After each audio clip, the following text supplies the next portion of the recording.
E aí, meu amigo, você acompanhou a saga do dólar a R$ 6? Mais do que isso, no dia de hoje, dia 6 de novembro, o dia que a vitória do Donald Trump se consolidou de forma geral. Pois é, eu até printei e publiquei nas redes sociais porque estava muito engraçado ver aquele pico gigantesco da cotação do dólar, mas a verdade é que isso foi muito mais um erro ali do Google mesmo, né, do mecanismo do buscador, do que de fato uma cotação real. Claro que o dólar ali, turismo, estava acima de R$ 6 mesmo, a cotação sempre é lá em cima, mas o dólar não chegou a esse patamar em momento algum no dia de hoje. Foi mesmo ali um susto para deixar a galera meio bolada, né? O Google aqui tirou a cotação agora da página inicial ali, se pronunciou, informando o problema que fez a moeda chegar a ser cotada aqui a 6,19, né? Na tela inicial, realmente um negócio assustador. Porém, isso não muda o fato de que sim, houve uma variação brusca durante o dia que fez o dólar chegar a ser negociado a 5,86, o maior valor aí em 4 anos ou mais, né? 4 anos e meio basicamente. Mas também caiu, ficou num valor até menor do que a cotação de ontem, muito menor do que lá o patamar de sexta-feira, né? Só que o dólar vai cair, vai continuar caindo, vai subir. Quais são as perspectivas? Na verdade, né, a perspectiva é que sim, o dólar continue se fortalecendo frente ao real. O que aconteceu hoje foi mais um frenesi do mercado, mais uma daquelas loucuras que logo são corrigidas, mas a tendência, que é o que realmente importa, é de uma valorização da moeda norte-americana frente ao real, e aí um monte de coisas vão continuar ficando mais caras, vão subir de preço, a inflação vai castigar cada vez mais o povo brasileiro. Vamos conversar sobre essa história, sobre essas perspectivas, mas antes não se esqueça de se inscrever aqui no meu canal para ajudar o meu canal a chegar a 20 mil inscritos. Não estamos muito longe, tem uma caminhada ainda, mas me ajude com a sua colaboração, a gente consegue chegar até nesse patamar, nessa marca importante para um canal pequeno como o meu. Se você quiser colaborar ainda mais, você pode clicar no botão Seja Membro aí embaixo, isso é fundamental aqui para a manutenção do meu trabalho, né? Então, o que aconteceu, né? Realmente, o Google aqui explicou, né? Fez ali um pronunciamento dizendo por que aconteceu isso aqui na cotação do real, que chegou a bater 6,19 o dólar, né? Comparado com o real, R$ 6,19. Foi uma subida absurdamente alta do valor. E aí a assessoria de imprensa do Google falou o seguinte, né? Que esse recurso de câmbio da moeda não é feito pelo próprio Google, né? É baseado em dados de terceiros. E aí parece que alguma imprecisão aconteceu nesse sentido aí e eles tiraram a ferramenta do ar logo após isso acontecer, né? Então, a cotação bateu 6,19 nesse mostrador aí, né? Foi um negócio bastante curioso, bastante interessante, né? Não se sabe exatamente por que isso aí aconteceu. Geralmente esses números são confiáveis, eu uso aqui no canal sempre para ver a cotação do dólar, para ver o próprio Ibovespa mesmo, que esse sim caiu no dia de hoje, e para mim revela muito mais do que a cotação do dólar, que é mais especulativa, né? Mas costuma ser bom esses índices do Google, mas realmente hoje aqui o mercado ficou louco com essa repercussão do mecanismo de busca do Google ali. Foi engraçado de ver, com certeza, é um prenúncio, né? Um vaticínio, uma antevisão do que vai acontecer nos próximos meses. Eu não duvido nada, porque vários fatores nos mostram que o dólar pode continuar subindo sim no Brasil. Qual foi o comportamento dele hoje? Chegou a bater 5,86, né? Em algum momento aqui da tarde de hoje, né? O pessoal não colocou aqui o horário, né?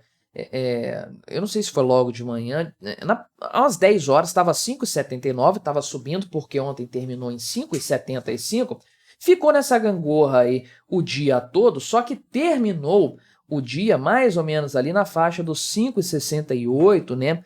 Ali no final da tarde estava nesse patamar, então caiu consideravelmente em relação ao dia anterior, uns 6, 7 centavos na cotação de forma geral. Ou seja, a medida, né, de a gente considerar só o fator dólar, o somatório das opiniões do mercado é de que a economia norte-americana ficou pior.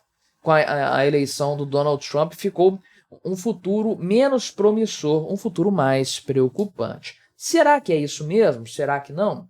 Nesse primeiro momento, tudo é puramente especulativo. É claro, o Trump ainda vai dar os pronunciamentos oficiais dele, montar o gabinete ministerial, apresentar as propostas que serão levadas a cabo, embora ele tenha dito após a vitória que o mote do mandato dele será promessa é cumprida, né? Ou seja, tudo que ele prometeu ele disse que vai fazer, mas ainda estamos no campo especulativo da cotação do dólar. Conforme eu falei, o Ibovespa caiu e aí sim é um movimento que é mais do que natural, porque o Ibovespa não responde só às eleições norte-americanas, não responde só ao dólar, que tem ficado constantemente alto, responde à taxa Selic também, que aumentou hoje, né? Já tinha perspectiva de que isso aconteceria. Enfim, o Ibovespa iria cair de qualquer forma, com ou sem eleição norte-americana. Isso só ajudou a piorar um pouco mais a situação da Bolsa brasileira, que em relação ao dólar, meu amigo, está tomando um pau violento, né? O ano de 2024 é um ano para se esquecer em matéria de Bolsa de Valores no Brasil, pelo menos em matéria de Ibovespa, né? O índice geral. Ações específicas podem ter algum desempenho interessante, sim. Então, muito curioso isso aqui do dólar, muito engraçado, o pessoal ali sentindo como é ver o real ser negociado a 6, o dólar ser negociado a R$ 6 pela primeira vez na história, etc, né? Mas, realmente, o que vai acontecer a partir de agora com a moeda norte-americana, depois de todo esse frenesi, depois de toda essa loucura aí, essa insanidade que nós vimos acontecer, até com o mostrador ali do Google, mas também na negociação oficial que fez o dólar chegar ao maior valor em 4 anos e meio, né? O que está por trás disso? Pois bem, né? O Bitcoin, por sinal, subiu pra caramba, e aí subiu mesmo, não caiu, fez o seu pequeno voo no dólar, no real, comparado com qualquer moeda, né? O pessoal realmente se encantou com o presidente bitcoinheiro dos Estados Unidos, porque o Trump já tocou nesse assunto, mas é papo para outra conversa. A verdade, contudo, o tempo vai consolidar isso, vai cristalizar isso melhor. Você tem que olhar para os Estados Unidos e para o Brasil para fazer essa análise, né? O Brasil, a gente já sabe bem como é que está a história. Não há comprometimento com corte de gastos, com equilíbrio fiscal. Se não há comprometimento com equilíbrio fiscal, você tem uma dívida que se torna pouco sustentável, então ninguém quer comprar essa dívida, não há demanda pela moeda brasileira, logo ela se desvaloriza, e você também tem um fator de que essa dívida acaba tendo que ser financiada pelo próprio governo de uma forma ou de outra. A base monetária aumenta nessa brincadeira, o governo imprime dinheiro, mais dinheiro disponível, a oferta aumenta, o preço do dinheiro, o valor do dinheiro cai. A demanda externa pelo dinheiro brasileiro cai, o preço também cai, o valor também cai, e aí você tem uma desvalorização do real frente a qualquer outra moeda, tá? O dólar é a grande referência mundial, e é por isso que o real já está perdendo valor, já estava perdendo valor antes das eleições norte-americanas, porque aí você tem um cenário de temos a 7ª pior moeda do mundo, perdendo só para a Argentina, que está num processo de reestruturação da sua economia muito doloroso, e para outros países ecos da África, que não dá nem para levar em consideração o Sudão do Sul, Etiópia, sei lá, coisas do tipo, Nigéria.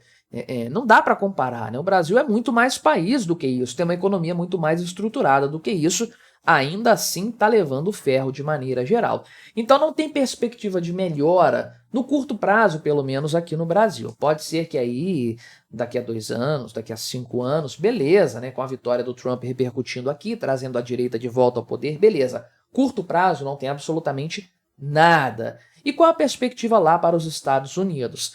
Tem gente que considera que as medidas econômicas do Trump vão elevar ainda mais a dívida, que já está completamente descontrolada por lá, né? Estamos falando de 40 trilhões de dólares, é uma dívida completamente absurda, né? Então, 30 e poucos bilhões, eu acho. Mas, então tem gente que considera que a vitória do Donald Trump vai representar um endividamento maior por causa de cortes de impostos que ele acabou prometendo na campanha e que ele deve fazer porque ele fez no passado. E aí você teria esse cenário, portanto, de um endividamento maior, com todos os problemas que eu citei aqui do Brasil, né, de isso acabar espantando a demanda pelo dólar, enfraquecendo a moeda frente a qualquer outra moeda mundo afora, e aí acaba dando assim uma enfraquecida nas cotações, puxando aí os valores um pouco mais para baixo. Ainda é puramente especulativo, eu digo, porque os democratas têm feito uma série de trapalhadas econômicas também de forma generalizada, e muito disso é responsável pela vitória do Donald Trump, a insatisfação do povo americano com a condução da economia. É um dos fatores mais preponderantes, junto com a questão da violência, né?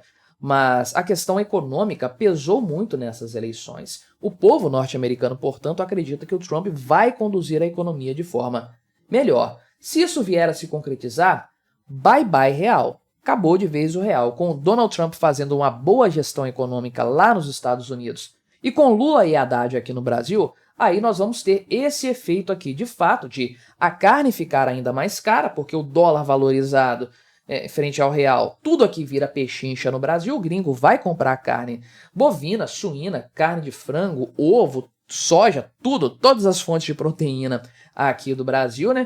A gasolina também vai ficar mais cara porque a Petrobras importa parte disso aí. O pão francês depende do trigo que é importado pelo Brasil. Enfim, isso vai ter uma repercussão absurda na economia brasileira, vai elevar o preço de tudo, a inflação vai para as alturas, a taxa Selic vai ter que ser aumentada para conter isso. E aí, meu amigo, o negócio não vai ficar bonito para o Brasil, não, né? De certa forma, é preocupante. Estamos na expectativa de ver para onde que essa história vai caminhar. Agora, se você quiser ver outra análise que eu fiz a respeito do dólar, do comportamento dele frente à moeda brasileira, vou deixar este vídeo recomendado aqui do lado para você continuar assistindo no meu canal. Não se esqueça de se inscrever por aqui se você ainda não for inscrito e até a próxima.